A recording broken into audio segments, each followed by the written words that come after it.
Bapak, Ibu, saudara sekalian. Shalom. Apakah suara saya cukup jelas, Mary? Jelas ya. Oke, saudara, kita malam ini bersuka cita karena kita boleh merayakan ya kebangkitan Kristus. Kalau Kristus tidak dibangkitkan, saudara, maka sia-sialah iman kita.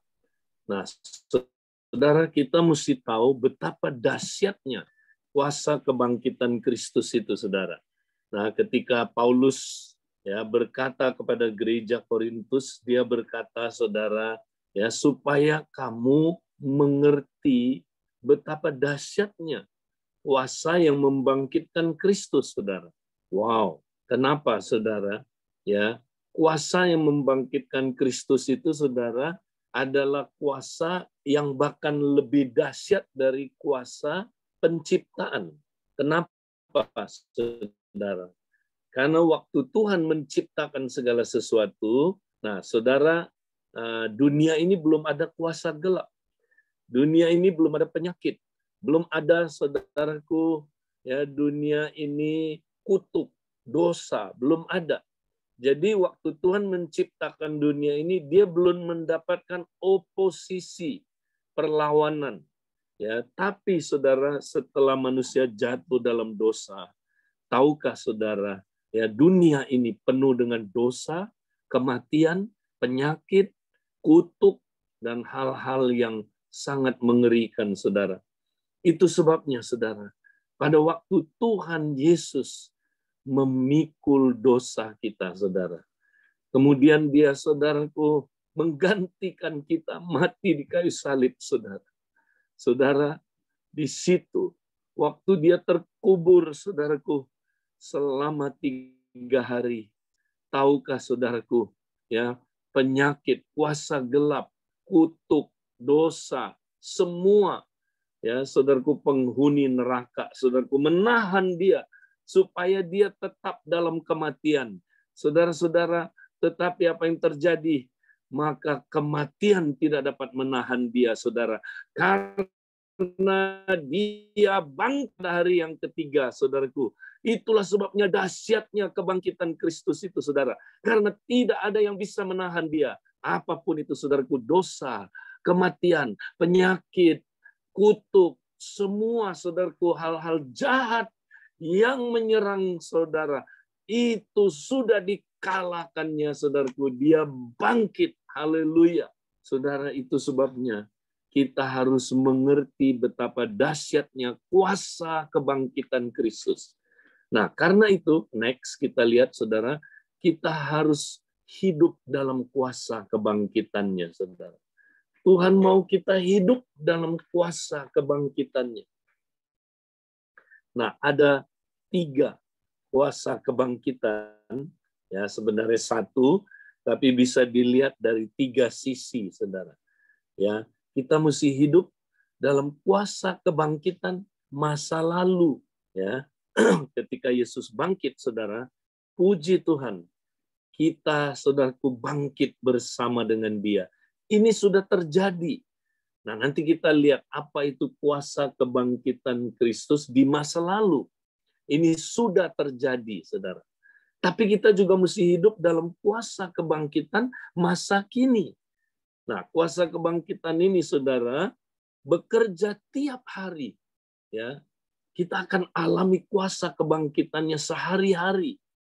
Ya, sambil kita menantikan satu hari kita akan menerima kuasa kebangkitan masa depan, saudara, di mana nanti tubuh kita menerima kebangkitannya, saudara.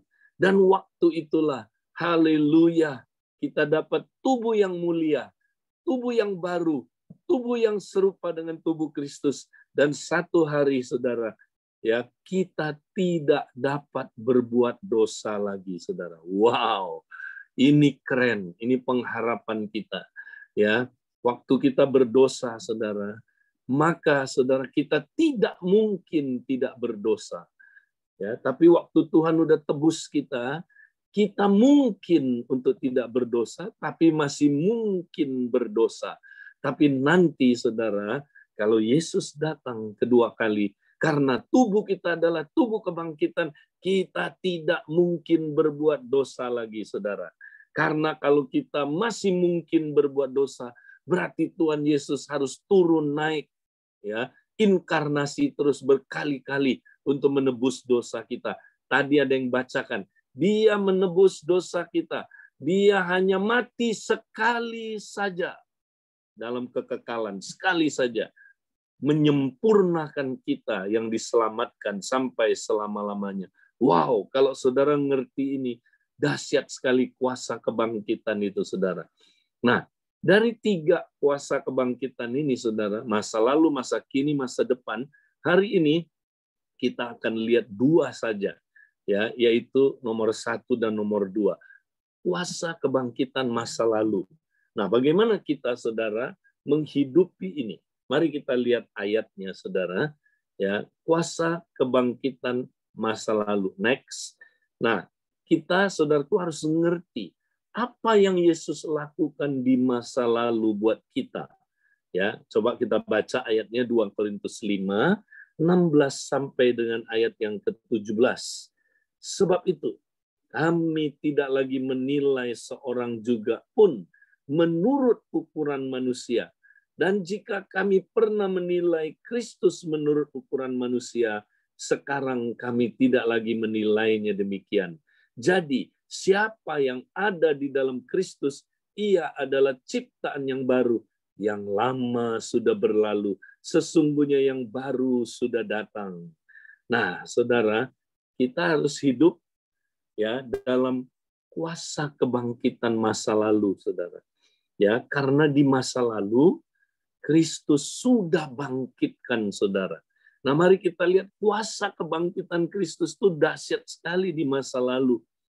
Ya, di mana Dia telah menciptakan kita, saudara, menjadi ciptaan yang baru. Ya, oleh sebab itu, saudara, cara kita melihat diri kita harus berbeda. Cara kita melihat pasangan kita harus berbeda. Cara kita melihat anak-anak kita harus berbeda. Cara kita melihat siapapun yang sudah menjadi, saudaraku, orang percaya harus berbeda. Bahkan cara kita melihat Kristus pun harus berbeda. Ya, kita harus menilai, ya, orang bukan dengan ukuran manusia.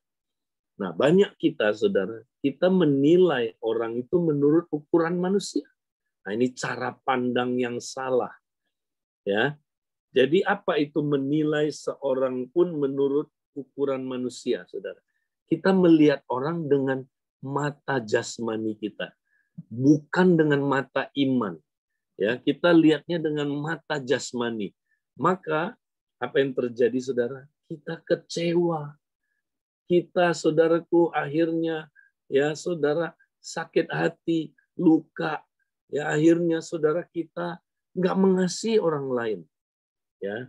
Nah, orang Yahudi pernah melihat Yesus, menilai Yesus menurut ukuran manusia.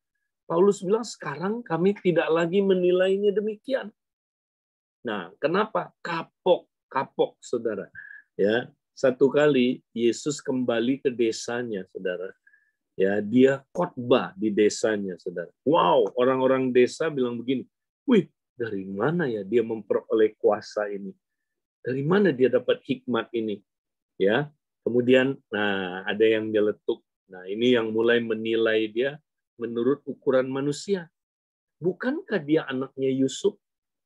Tukang kayu itu kan? Mamanya namanya Maria.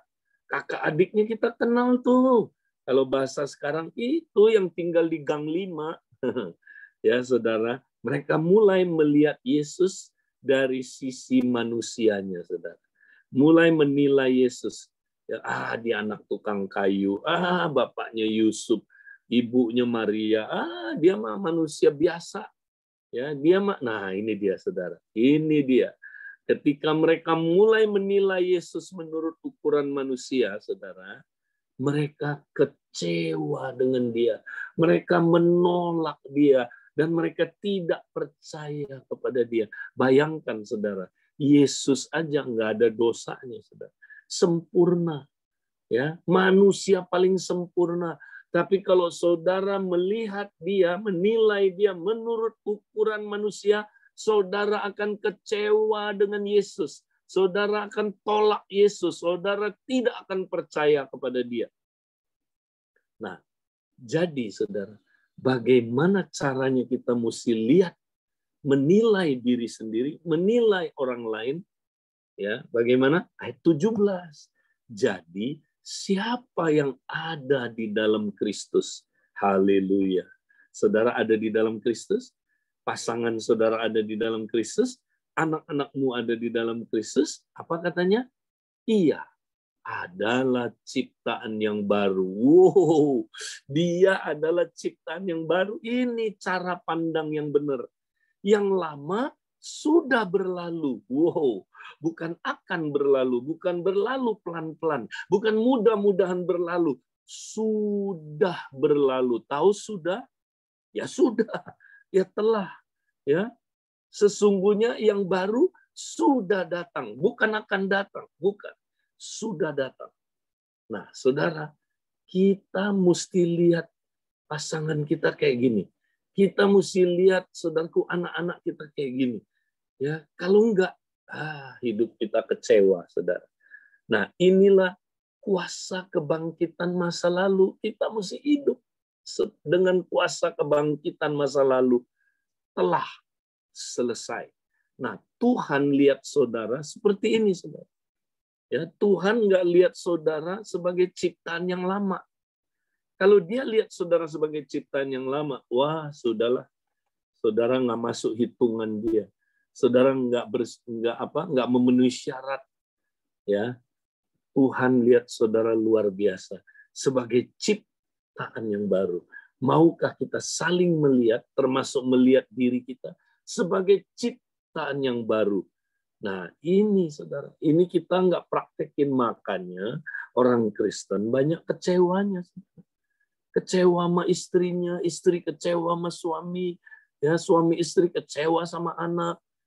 Ya, tanda saudara tidak melihat orang menurut dengan mata iman adalah saudara penuh dengan kekecewaan. Berapa banyak saudara hidupnya penuh dengan kekecewaan? Mari kita robah cara pandang kita. Kita harus melihat orang menurut mata iman. Jangan lihat dengan mata jasmani, mata iman. Ya, baru saudara akan hidup sangat, saudaraku, luar biasa.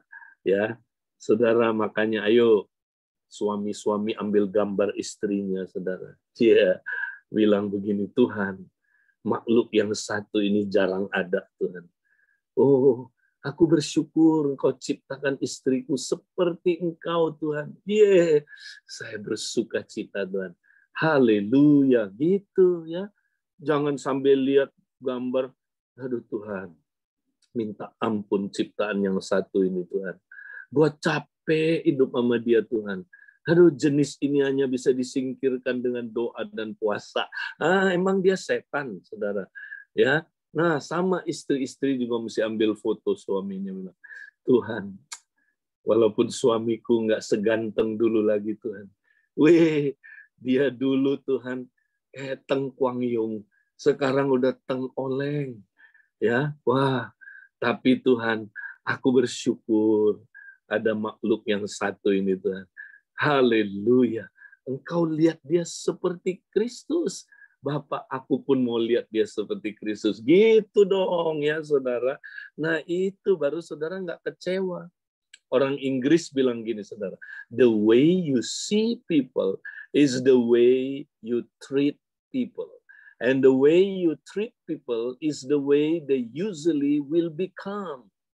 Cara Anda melihat orang menentukan cara Anda memperlakukan dia. Cara Anda memperlakukan dia menentukan dia jadi apa. Makanya kalau Anda lihat istri saudara jelek yang jelek terus, Anda akan memperlakukan dia sebagai orang jelek. Dan lama-lama benar-benar jelek. Ya, itu tadi itu setan itu diusir pakai doa dan puasa, ya kan?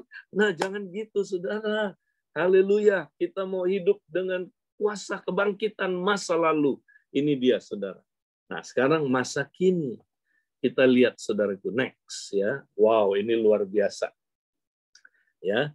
Nah, ini 2 Korintus pasal 4 ayat 16 sampai 17. Ini ayat tentang kebangkitan, saudara. Kuasa kebangkitan Tuhan.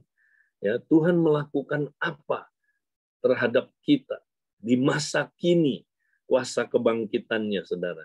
Nah, ayat ini bilang begini, sebab itu kami tidak tawar hati, tetapi meskipun manusia lahirnya kami semakin merosot, namun manusia batinnya kami diperbaharui dari sehari ke sehari. Wow, luar biasa, saudara.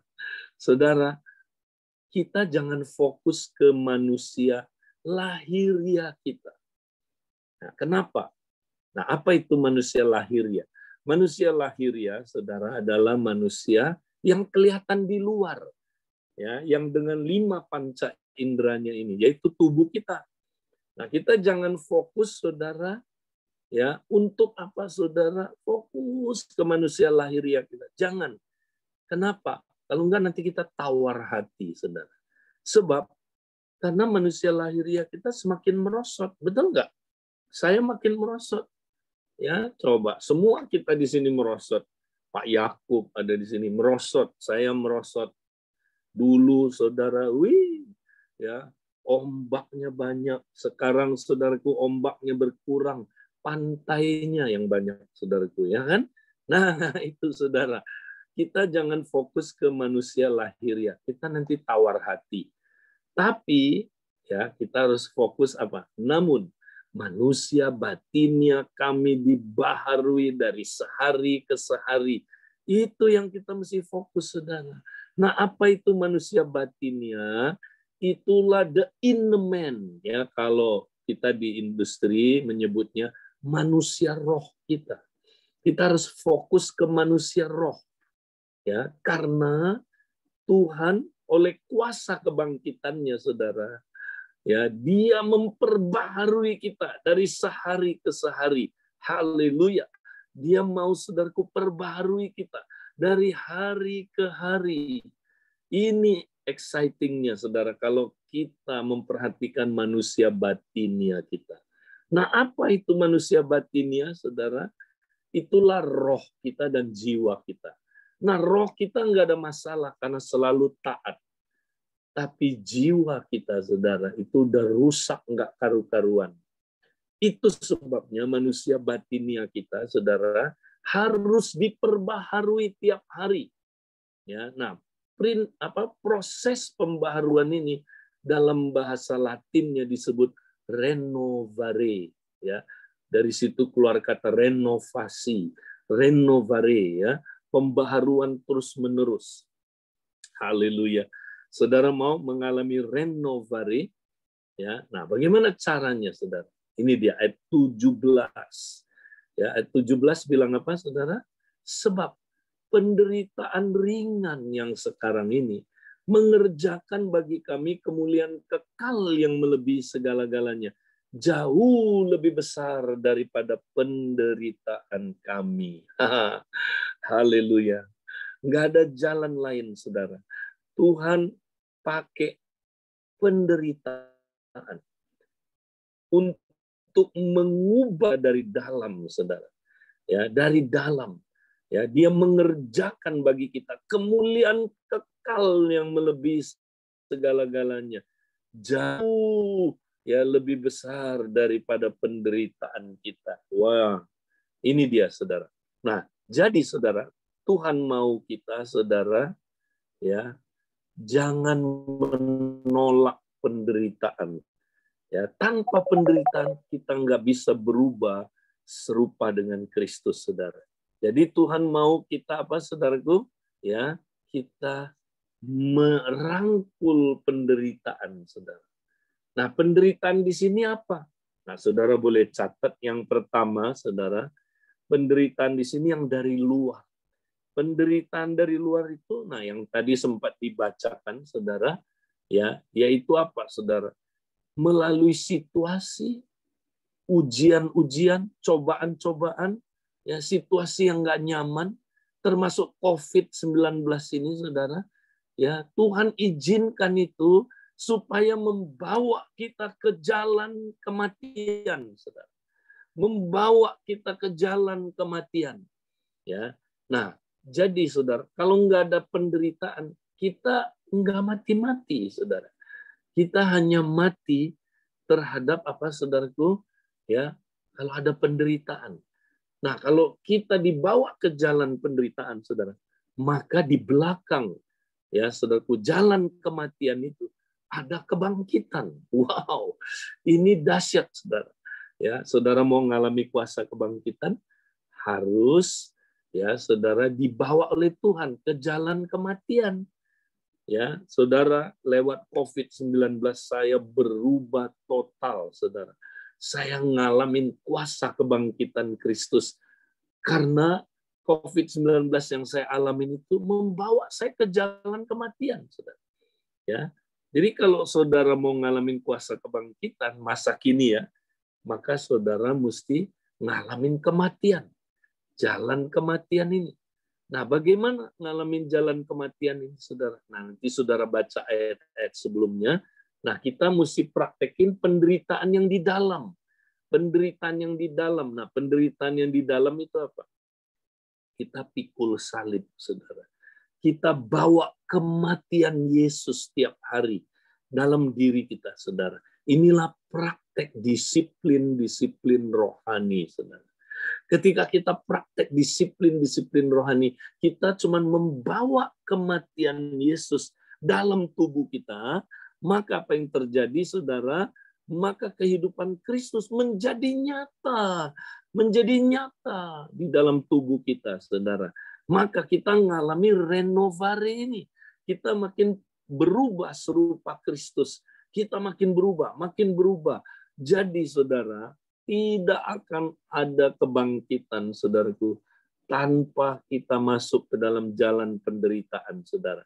Nah, ini adalah cara kita, saudaraku, mengalami perubahan. Nah, saudara, kita lihat berikutnya, saudara. Satu lagi, PowerPoint.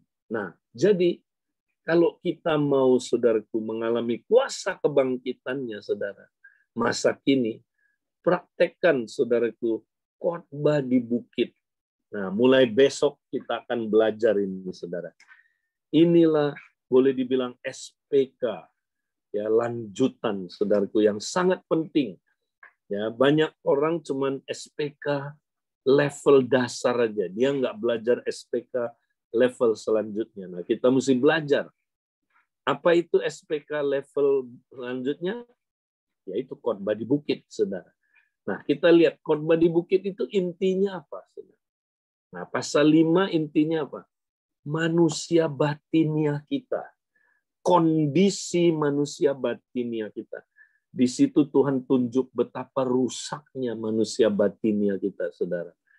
Penuh dengan kemarahan, penghinaan, ya, dan kemarahan kalau nggak beres, saudara. Pintu masuk dosa-dosa yang lain, saudara. Maka kalau orang suka marah-marah, ya, istri marah-marah, suami marah-marah, ya, istri, saudaraku, stres, suami stres. Nah, orang stres larinya kemana, saudara? Enggak jauh-jauh. Pria kalau stres larinya kemana, saudara? Dosa seksual, ya, pornografi. Ya, istri juga, saudaraku, bisa mengalami itu, saudara. Istri yang terluka, ya, dia bisa, saudaraku, berbuat dosa perzinahan di hatinya. Ya, istri nonton drakor terus, saudara. Kemudian saudara mulai dia ya, ada affair dengan, ya, apa? Artis drakor, saudara, ya, di hati dia. Dia mengagumi artis drakor itu. Nah, suaminya, saudara, tiap hari, ya, karena stres carinya pornografi.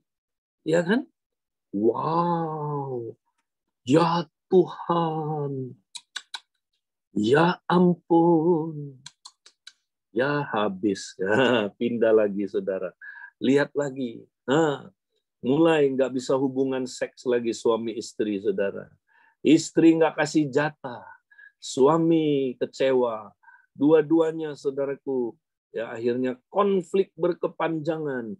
Tidak bisa saling melayani lagi dalam seks. Di masing-masing hatinya, saudaraku, sudah ada idola. Istrinya punya, saudaraku, orang ketiga. Dia juga punya orang ketiga. Dan akhirnya apa, saudara? Cerai. Makanya habis itu Tuhan Yesus bahas soal perceraian. Ya, dia bahas soal perceraian, saudara. Nah, orang yang suka dibully, orang yang suka luka hati, akhirnya minder, saudara. Ya, banyak sekali luka-luka, gambar dirinya jelek, maka suka bohong. Makanya akibat itu Yesus ngomong tentang ketidakjujuran, cinta uang. Ya, apalagi saudaraku, terus kepahitan hidupnya, saudara. Lalu apa, saudara? Ingin balas dendam. Yang terakhir, ya, saudara, dia hidup dalam kasih egois. Bukan kasih agape, tapi kasih yang egois. Ya, jadi aku mengasihi engkau kalau engkau mengasihi aku. Ya, tapi kalau engkau tidak mengasihi aku, awas kau. Nah, itu dia, saudara. Dia nggak bisa mengasihi dengan kasih agape. Itulah kondisi keadaan hati manusia, saudara. Parah, parah banget. Nah, lalu Tuhan bilang begini, kamu mau pulih? Kalau kamu mau pulih, kamu harus punya goal. Nah, itulah goalnya apa? Matius 5:48. Hendaklah kamu menjadi sempurna sama seperti Bapakmu di surga sempurna. Nah, maksudnya sempurna di sini apa? Masa kita bisa sempurna seperti Tuhan? Enggak bisa, saudara. Yang dimaksud sempurna ini hatinya. Tuhan mau hati kita sempurna. Hati kita hati yang benar. Hati kita hati yang penuh kasih. Seperti hati Kristus. Tuhan mau kita hidupnya berubah serupa Kristus, saudara. Ya, hatinya hati serupa Kristus. Itulah manusia batinia kita, saudara. Yang tadi itu ya, 2 Korintus 4. Nah, sekarang bagaimana mencapai ini? Mencapai manusia yang serupa dengan Kristus yang diubah tiap hari dari dalam. Saudara mau berubah serupa Kristus dari dalam hati saudara? Gimana caranya? Ya, praktek Matius 6. Nah, apa itu Matius 6, saudara? Itulah disiplin rohani. Praktek disiplin rohani. Nanti kalau saudara praktek disiplin rohani, saudara akan mencapai Matius 7 ayat 14. Dikatakan pohon yang baik ya akan pasti menghasilkan buah yang baik. Ya, nanti kalau manusia roh saudara udah berubah serupa Kristus, ya, saudara nggak usah lagi ya susah-susah lawan dosa, nggak usah. Saudara pasti menang, ya, karena pohon baik pasti menghasilkan buah yang baik. Pohon jeruk nggak usah ngeden, pasti berbuahkan jeruk, saudara. Ya, demikianlah, saudara. Ya, kita akan jadi serupa dengan Kristus, ya, karena kuasa kebangkitannya, saudaraku. Ya, kita, saudaraku, mau diubah serupa Kristus tiap hari dari dalam. Nah, bagaimana kita mempraktekkannya, saudara? Ya, saudara mau tahu, saudara, bagaimana praktek disiplin rohani sehingga saudara mengalami perubahan tiap hari, renovasi tiap hari. Mau, saudara? Kalau mau, hadirilah besok malam, saudaraku.